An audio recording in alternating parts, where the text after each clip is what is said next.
दोस्तों नमस्कार। करेंसी को आप किसी भी दुनिया के किसी भी देश की सीमा में बांध नहीं सकते हैं। जैसे हवा को नहीं बांध सकते हैं, पक्षियों के उड़ने को आप देश की सीमाओं पर रोक नहीं सकते हैं, वैसे ही करेंसी का आलम है। समूची दुनिया उस बाजार व्यवस्था के तहत चलती है जिस बाजार व्यवस्था में जिसके पास सबसे मजबूत करेंसी है वो सबसे ताकतवर है। भारत अगर दुनिया के बाजार में कच्चा तेल खरीदने जाता है तो वह रुपए से नहीं खरीदता है, वो डॉलर से खरीदता है। और डॉलर के मुकाबले अगर रुपया कमजोर हो चला है तो हमको और महंगा तेल मिलता है। दुनिया के तमाम बैंकों में, उसमें स्विस बैंक भी है, भारत के बड़ी तादाद में लोगों की ब्लैक मनी है। वह ब्लैक मनी रुपए के शक्ल में कमाई जरूर गई होगी, लेकिन वह रुपए की शक्ल में उन बैंकों में जमा नहीं है। वो कहीं डॉलर है, कहीं पौंड है, कहीं यूरो है, क्योंकि इनकी ताकत रुपए की तुलना में कहीं ज्यादा मजबूत है। और दुनिया के किसी भी देश में डॉलर हो, पौंड हो, यूरो हो, ये चल जाएंगे, लेकिन रुपया नहीं चलेगा।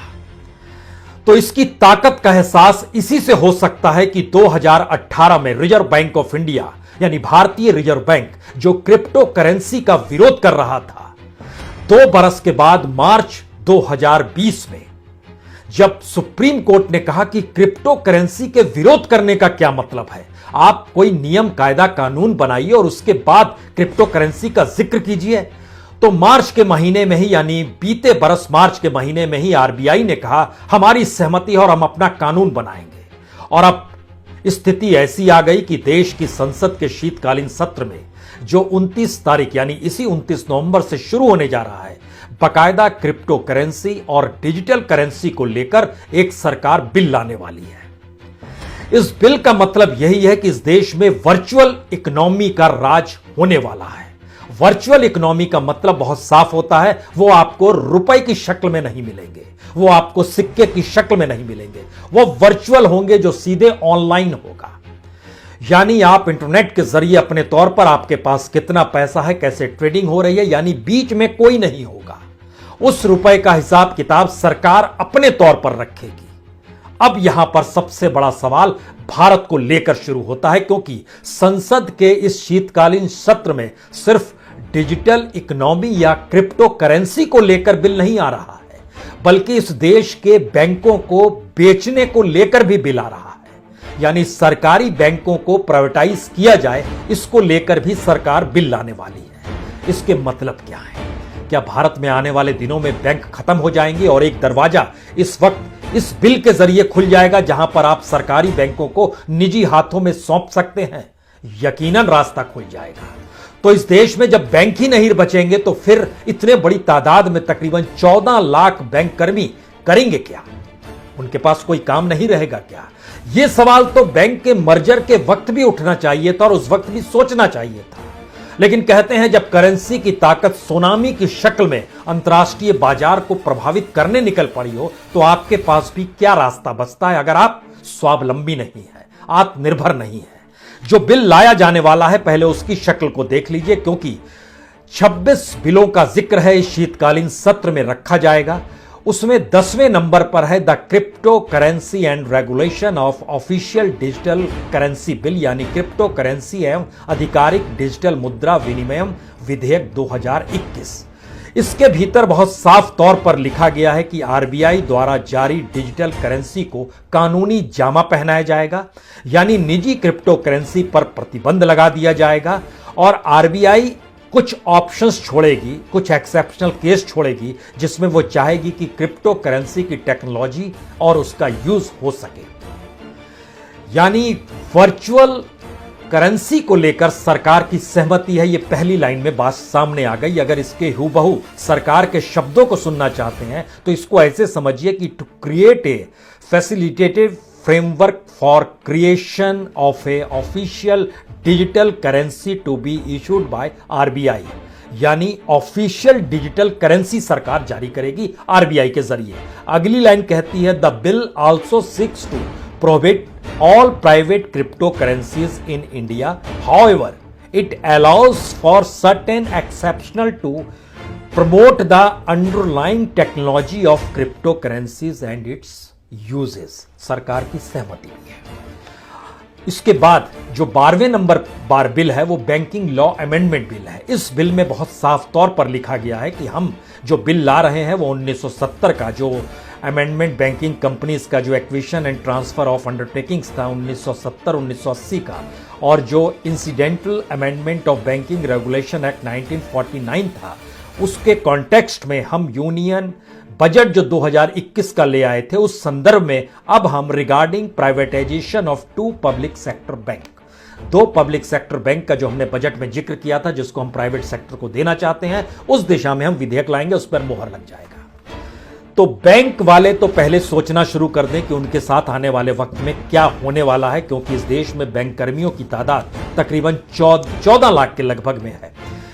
ऐसा नहीं है कि सरकार के जहन में यह अचानक आ गया, सरकार की नजर दुनिया के बाजार पर होती है। क्रिप्टो करेंसी की दस्तक यूं ही शुरू नहीं हुई है इस देश के भीतर में, और जो ये सोच रहे हैं कि जो अलग अलग क्रिप्टो करेंसी इस देश में चल रही थी, अलग अलग शब्दों, अलग अलग जरिए, चाहे वो बिटकॉइन का जिक्र अपने तौर पर आप कर लीजिए, चाहे जब आपने शेयर बाजार में कल जब ऐलान हुआ तो उसका जिन लोग असर पड़ा, जिस भी क्रिप्टो करेंसी की अलग अलग एस्पेक्ट्स पे, उस पे मत जाइए। अभी खाली समझिए कि वर्चुअल दुनिया इस देश में कैसे आने वाली है। दरअसल बैंक कर्मियों का मसला इसलिए है क्योंकि 2 बैंकों को लेकर इजाजत सरकार अब ठप्पा लगाएगी विधेयक के जरिए, और आने वाले वक्त में जो बैंक्स कितने क्या बिकेंगे ये कहना इसलिए आसान हो चला है क्योंकि सरकार की नजर में अगर बैंक ऑफ इंडिया है, इंडियन ओवरसीज बैंक है, तो यह भी समझना होगा जो सरकार ने इंडिपेंडेंट बैंक छोड़े हैं उसके अलावा भी 4 बैंक हैं। बैंक ऑफ महाराष्ट्र भी है, सेंट्रल बैंक भी है, हालांकि यूको और पंजाब एंड सिंध बैंक भी है, लेकिन सरकार का अपना एनालिसिस, जो ब्यूरोक्रेसी का अपना एनालिसिस है, उनका बड़ा साफ मानना है कि यूको और पंजाब एंड सिंध बैंक का खरीदार नहीं मिलेगा। उसकी बुक जो है बहुत खराब हो चली है, और बुक खराब होने की वजह एनपीए सबसे बड़ा कारक होता है, और उसके ऊपर जो बोझ होता है उसको कोई दूसरा खरीदेगा नहीं। लेकिन सवाल ये नहीं है कि बैंक ऑफ इंडिया बिक जाएगा, इंडियन ओवरसीज बैंक बिक जाएगा, और आने वाले वक्त में जो डॉट हाउसेज है जो बिकने की कतार में है उसमें बैंक ऑफ महाराष्ट्र भी और सेंट्रल बैंक भी है। सवाल यह है कि बैंक ऑफ इंडिया में एम्प्लॉइज लगभग 50,000 है, ब्रांच लगभग 5,100 है, एटीएम इसके 7,400 है, सरकार के पास इसका शेयर 89% है, सरकार 40% शेयर बेचना चाहती है। इसी तरीके से इंडियन ओवरसीज बैंक है, इसमें एम्प्लॉय तकरीबन 31,000 काम करते हैं, इसके ब्रांच लगभग 3,400 है, एटीएम लगभग 3,000 है। इतनी बड़ी तादाद में एम्प्लॉइज को जब वो प्राइवेट सेक्टर के अधीन चले जाएंगे, क्या वो इतनी बड़ी तादाद में एम्प्लॉइज को रखेगा? खासतौर से तब जब इस देश में क्रिप्टो करेंसी और वर्चुअल इकोनॉमी और डिजिटल इकोनॉमी की दिशा में सरकार बिल लेकर आने वाली है। दुनिया का दबाव है, बाजार का दबाव है, मल्टीनेशनल कंपनीज का दबाव है। दुनिया के तमाम देशों में आप चले जाइए, चाहे Singapore, Malaysia, Dubai, America, Britain, Nigeria, Canada, इन तमाम जगहों पर क्रिप्टो करेंसी खूब चल रही है। और अपने तरीके से इनसे जुड़े हुए जो बड़ी बड़ी कंपनियां हैं, चाहे उसमें माइक्रोसॉफ्ट को भी आप ले लीजिए, क्रिप्टो को भी ले लीजिए, ऐसी बड़ी कंपनियों की कतार में 50 से ज्यादा बड़ी कंपनियां अपनी पूरी डीलिंग क्रिप्टो करेंसी के आधार पर कर रही है। और इस क्रिप्टो करेंसी का जो मार्केट चलता है वो कमाल का है, उसकी जो ग्रोथ है वो कमाल की है। यानी एक तरफ भारत के भीतर की बैंक की स्थिति, ये बैंक की स्थिति जो भारत के पूरे कैपिटल जो 5 ट्रिलियन का सपना देखा गया, उसमें मोदी के आने से पहले, यानी प्राइम मिनिस्टर मोदी के बनने से पहले 2014 में लगभग 71% योगदान था। आज की तारीख में वो घटते घटते 57% पर आ गया है। घट रहा है बैंकों का अपने तौर पर जो उनका हिस्सेदारी होती है।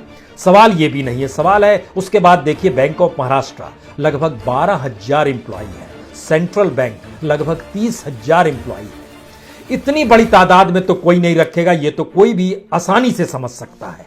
और इस दौर में सरकार के जहन में हम क्यों कह रहे हैं कि आने वाले वक्त में डिजिटल इकोनॉमी और डिजिटल करेंसी के जरिए वर्चुअल बैंकिंग सिस्टम पे ही जाना था, हम इसलिए कह रहे हैं क्योंकि सरकार ने इस दौर में, अगर आप ध्यान दीजिए, जो रिक्रूटमेंट भी होते हैं बैंकों के भीतर में, 2014 से 2019 तक का लीजिए, जो पहले 5-6 साल थे, 72,000 एम्प्लॉयमेंट मिला इस देश के तमाम कॉमर्शियल बैंकों के भीतर में। लेकिन इतने ही बरस में अगर मनमोहन काल में चूंकि ये क्रिप्टो करेंसी सोची नहीं गई, वर्चुअल दुनिया आ जाएगी ऐसा सोचा नहीं गया, तो उस काल में लगभग 2,05,000 लोगों की भर्ती बैंकों में हुई थी। यानी 10,50,000 से बढ़कर 12,91,000 तक आ गए और मोदी काल में 12,91,000 से बढ़कर 13,63,000 तक पहुंचे। यह स्थिति है बैंकों के भीतर की भी। और अगर आप उनके तमाम चीजों को देखना शुरू कीजिएगा तो आप देखिए